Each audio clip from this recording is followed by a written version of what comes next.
So, a new open access study in photodiagnosis and photodynamic therapy, comparing myopia control efficacy and corneal power changes in children wearing corneal refractive therapy and vision shaping treatment orthokeratology lenses with smaller back optic zone diameters. It takes on a question that a lot of us have been circling.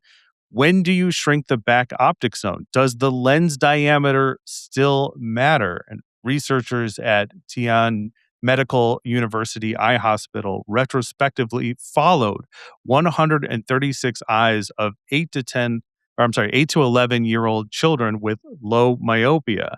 Um, this is a fantastic, just very interesting topic. Andrew, what can you tell us more about it? Yeah. This is the kind of stuff that I eat up. I don't think anybody else cares about this, or, most doctors are not, on board. But I love, you know, a personal, I don't know, strength or flaw, depending on how you look at it, is it really eats at me if I don't understand how something works. And so this helps us understand how the myopia control signal works. It does tie together a couple of themes that, we hear in other places. Randy Kojima for years has talked about when you look at the power profile of an Ortho-K treatment, you want to see a V pattern, not a U pattern. And so that's, in layman's terms, I guess, what a lot of this is saying. We want that steep ramp up and plus within the pupil. Certainly with the different designs, there's some proprietary information that we as clinicians don't have privy to in terms of the exact, curve widths and, things like that. But you can kind of infer from some of these things, if we take this study to be accurate, which again, everything has to be validated, everything has to be, double checked. But if this turns out to be the case, it does kind of point to some design choices that we can intentionally make to improve our treatment effect, which is what everyone's going for. And, I think that it would be a mistake to think that everything is either good or bad. There are positives and negatives to everything because, this is kind of beating up on CRT a little bit. And, maybe that means that, yes, there are some places where this is not the appropriate product to use, but also there's the flip side of that. And so when you are not creating that big V, that's more an advantage for older kids or adults or whatever. And so, no one parameter is good or bad. No one effect is good or bad. But the more you understand your tools, the more you understand the effect that you can create, the better you can use those to do what you want to do. And so that to me this article is all about that. And I really like that type of thing. Yeah. Tony, your experience with Cooper Vision and CRT, I'm sure you have a lot to say on this topic. Like, what do you think? So I would just like to reflect on something that Dr. Brauer said, and I think this is the salient point. You understand more about the impact, right? The words that Randy Kojima always said, to get the V instead of the U, is now manifest, though this is a retrospective study at one site with only 184, all that kind of stuff. It gives insight to the experienced clinician who is facing a problem right now in their chair and is sitting there thinking, what am I going to do? It may not be a product discussion, CRT versus VST. It is more, okay, knowing what I'm seeing in the case that's presenting, knowing that if I steepen that curve, that is going to have an impact. That drives the treatment choice and the follow-on protocol. And I think that is really, really salient here. And I think most of the top-tier orthokeratologists are naturally curious about, what does this one thing do? Which lever do I pull to get this treatment effect, given what I'm seeing? When I was with Cooper Vision, we were very proud of the smaller optical zone, right? Because the impact, the science, everything that we'd seen through thousands and thousands of lenses and thousands of patients and reporting back all pointed towards the generally held notion the smaller treatment zone is better, right?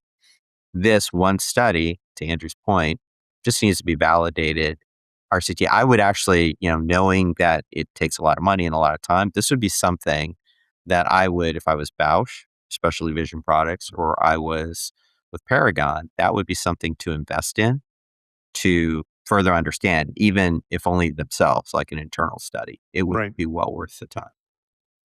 Yeah. The TLDR on this whole conversation, which has been ongoing for years, is this insistence that the smaller treatment zone is better by default, as Mhm. that's how I've understood it. And I dealt with this when I was with J&J with the ability lens, because I would get a lot of pushback from docs who would say, "Well, I don't think that this is a small enough treatment zone," or "What about your the BOZD on this?" And it's like, I'm talking to a doctor who's either just starting out or has done Ortho-K maybe for 5 years now and is like really starting to get cooking. And I feel like this is an argument that is best posed by the advanced designer. It's like, to Andrew's point, if this is something that you want to dial into, this is important, right?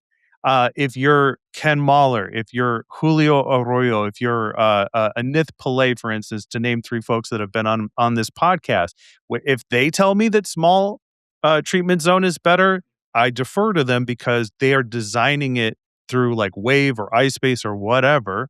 Andrew, I know that you design through Wave. I'm interested to hear your perspective on this specifically. I would get pushback from doctors where I like, look, you gave me shitty topographies. We need to fix this problem before we start talking about the small treatment zone. And it's like I kind of put this in perspective. I've got this friend who is a really good photographer. He's a hobbyist, but he studies the pros, the top people in photography. He buys all the equipment that they have, this super expensive equipment. And yet, what do we hear from those photographers? The best camera is the one you have on you when it's time to take the picture, right? So it's like, I feel like, this is this ongoing dialogue that we just kind of need to settle.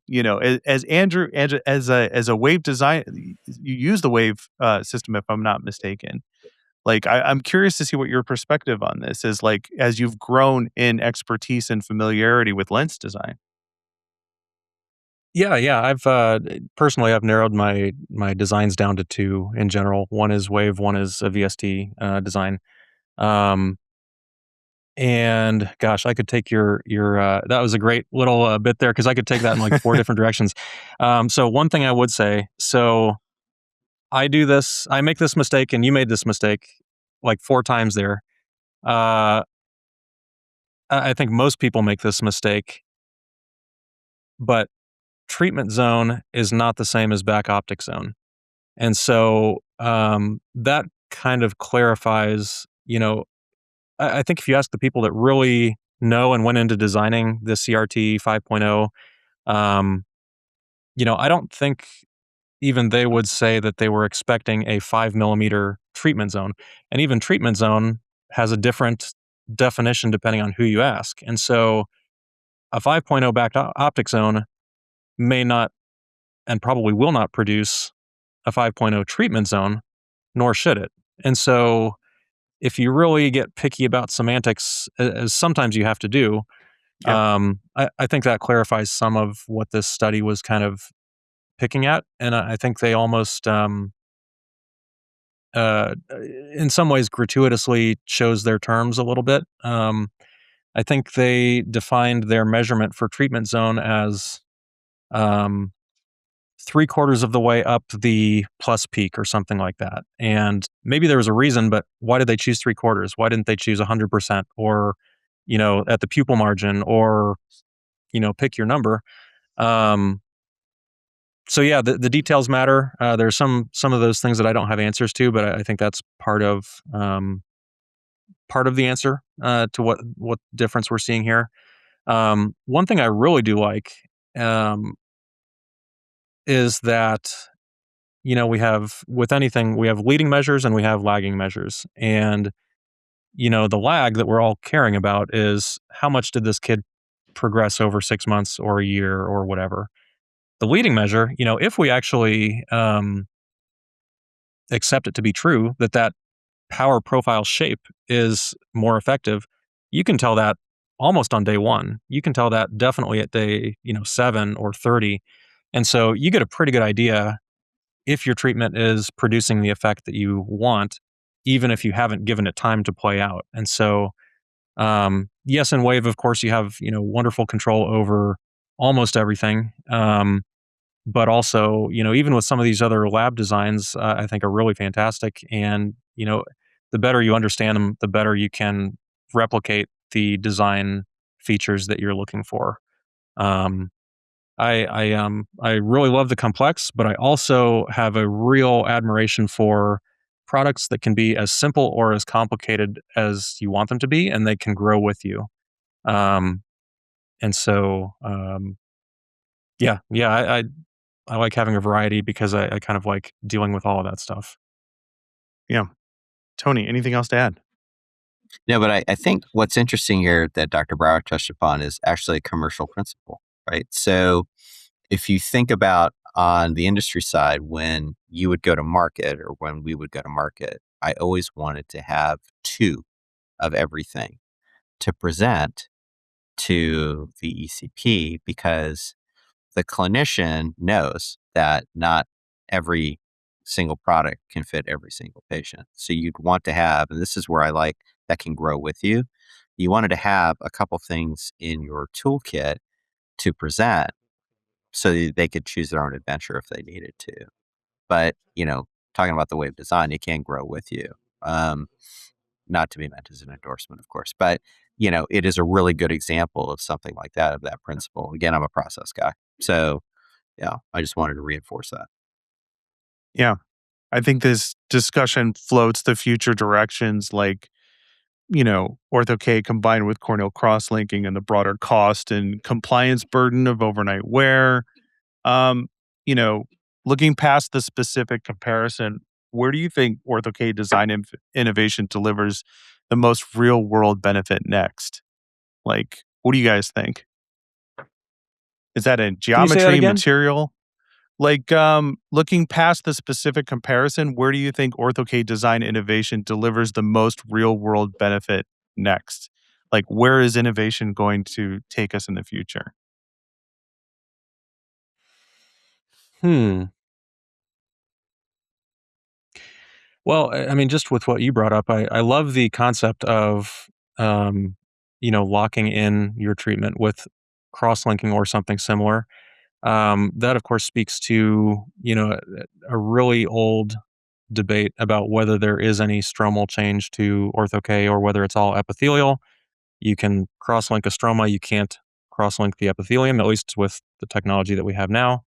Um, and so, yeah, that I mean, if that were ever to come to fruition, that would be marvelous. Mm, But but yeah, I think that, as a general theme, I've probably said this before, but I think one of the coolest, I don't know if you thought of this, Matt, or Carrie, or whose idea this originally was, but just the term or the phrase, vision by design is like one of the coolest, most intentionally thought out, brilliant short phrases in our industry. Like it, I love being intentional. I love doing things on purpose. And like, vision by design is like, that says it all. Like, that's what we mhm, want, in terms of what we can manipulate. If we understand everything, we can manipulate everything. If you want better myopia control, we can do it. If you want less glare, we can do that. If you want longer stability, maybe we can do that. Or, all of these different things. And so I don't know if that answered your question at all, but that's kind of how I would think about that. yeah. I'm similar on that. I love bespoke engineering and science. That's what I think orthokeratology is, and and that's a bedrock treatment for myopia management. So I just love it. The the When I look across, where is innovation coming from in myopia management and then into orthokeratology? Something that I've been exploring and writing about is there's a lack of investment outside of the industry R&D departments, right? So where are we going to see the next thing? Unless it's a brand new startup like Aurora GP Labs, right? Um, it's really going to stay with the companies that are already out there. Other than in what we have today in orthokeratology, there's some other innovations where we get startups, But that's where it's going to live because the money that's coming into myopia management and orthokeratology is in the existing R&D groups.